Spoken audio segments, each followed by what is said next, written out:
Hey, feeling good, like I should.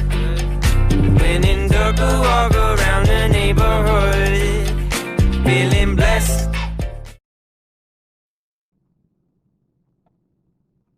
Alrighty, let's take a look at our homework for lesson 3.3.2.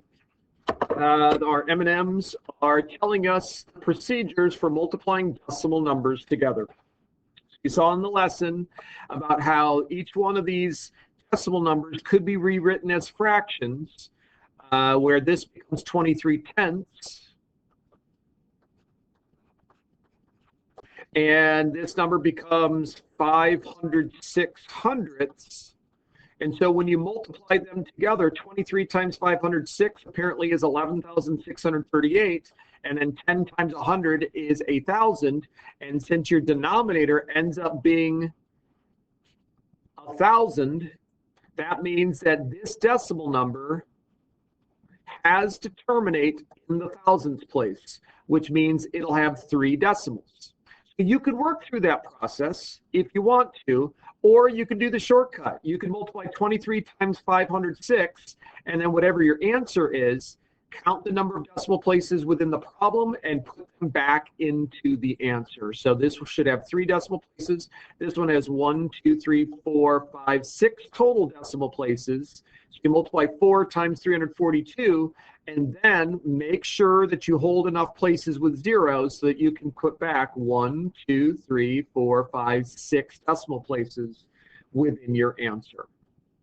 Of course, most of you are going to be living with calculators for most of your life, so you probably won't do this as much, but you know, your calculator is broken or out of battery, or you can't find your phone and you've got to desperately multiply numbers together. It's not that difficult of a concept to remember, and especially if you think about, like in this example, estimating your answer. You know that 2 times 5 is 10, so your answer has to be somewhere around 10. So that means that this is the only logical place you could put that decimal, because any other location, we know the answer is not 1, and we know it isn't 116 or over 1,000, so it's got to go there. It's got to be a little bit more than 11.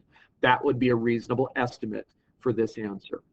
Here, not as easy to make those estimates, but a lot of times you can and figure out where the decimal should go.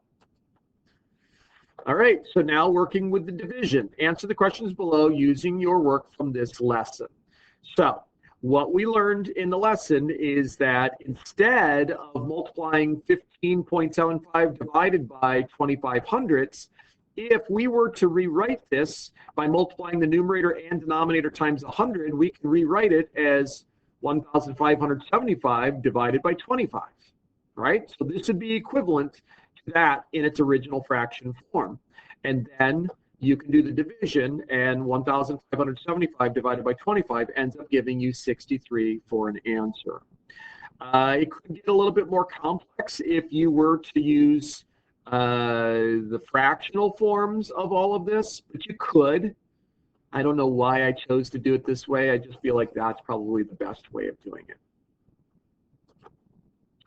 All right, write an equation and find the answer for each of the following problems. What is the product of 3/10 and 4/100? Well, 3 times 4 is 12, and it's going to have 1, 2, 3 decimal places. What is the sum of 5 and 13/100 plus 12 and 6/10? Well, in this case, you got to make sure you line up all the decimals, because when you're adding, you want to add your ones together, your tens together, your tenths, and your hundredths. So by lining up your decimal, you end up getting all of those place values all lined up. And if you want to put a 0 here and a 0 there, so you've got something filling in each one of those gaps, you can. And you get 17 and 73/100. Okay, same thing applies with subtraction. Here you're multiplying, so whatever 20/100, actually 20 times 65 is, and it could have been 2 times 65, you're still just counting the decimal places, I think. Oh no, I get this. So no, if you did 2, you would want to have, you wouldn't even have that guy there, so it'd be 1, 2, 3, 4. This one's a little trickier, calling that 20/100. I don't like that. But whatever, what are you going to do? And then the sum of 14 tenths is the same as 1 and 4 tenths. and 14 hundredths, which is 0.14, ends up giving you 1 and 54 hundredths. If I went over that kind of quickly and you wanted me to demonstrate any of those for you, let me know. I will work those out. All right, this is a stoplight problem, which means that there are some common mistakes that people make. So what's the mistake that's happening in problem A? 10 times 5 is 50. Well, it's not 5. That's 5/10. So it's really 10 times a half. So the answer should be 5 because you got to put that decimal back in. Here, what did they do wrong? They did not line up the decimals. So that's a 1, that's 7 ones. You got to add all the ones together, all the tenths together, all the hundredths together, and so on and so forth. So line up those decimals. Here, you can't just, when you're subtracting, just say 0 minus 8 is 8, because it's not. 0 minus 8 gets you into the negatives, right? So what we learned to do here is put in the zeros and make sure that you borrow from the neighbor. And I hate borrowing. I don't know why I circled that one. Maybe because it's one I like to do the least. The problem number 4, once again, multiply, and then you got 1, 2, 3, 4, 5, 6 decimal places you need to put back in. They only put back 4 decimal places. Here, same as problem C, where you got to put in the 0 there. You can't say 8 minus 0 is 8, because that's not 8 minus 0. It's 0 minus 8. So you'd have to borrow from the neighbor and blah, blah, blah, blah, blah. That's the answer. And then here, same thing with adding, line up those decimals. Okay? So if you weren't quite sure what to write here and you want to pause it and fill this into your homework, go ahead and do that. If you're not quite sure that these are the correct answers, well, I'll tell you they're the correct answers. But if you're not sure how to get those and you want me to work them out, send me an email or contact me some way and I'll work these out for you.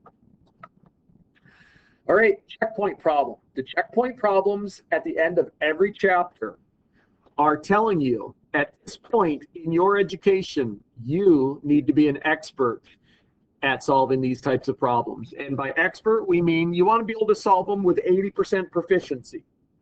So that means if you got 6 problems here, you should be getting 5 of the 6 right. Because if you only get 4 of the 6 right, that's 66 2/3%, which would be like a D+ for a grade. So we want to be able to get at least 5 out of the 6 correct. And all of them are related to each other because they're all rational numbers that need to be multiplied together, whether just fraction times a fraction, mixed number times a mixed number, or decimal numbers times decimal numbers.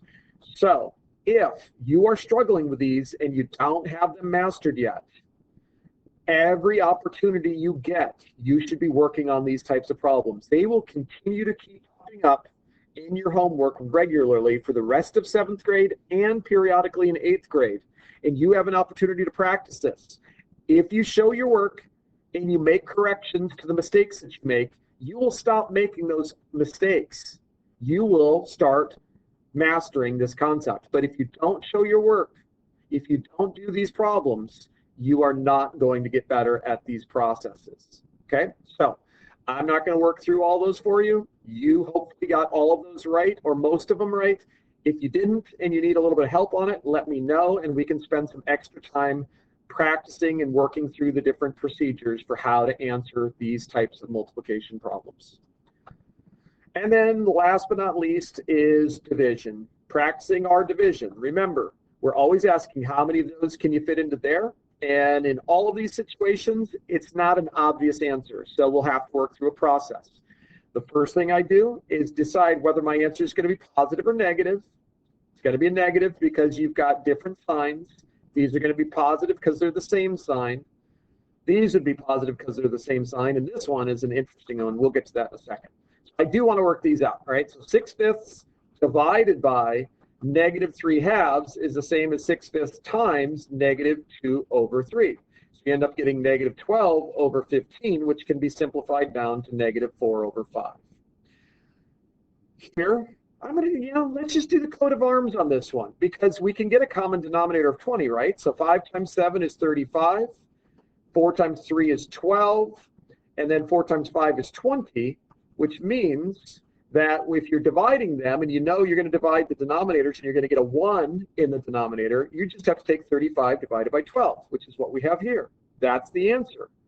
Of course, we want to simplify that, so that simplifies down to 2 11/12. Well, I guess that's in simplest form too, but if you want to rewrite it as a mixed number, it would be 2 and 11/12. And then here, let's just take, I know it's going to give me a positive answer, so I'm just going to ignore the fact that those are both negatives, since a negative divided by negative will give me a positive.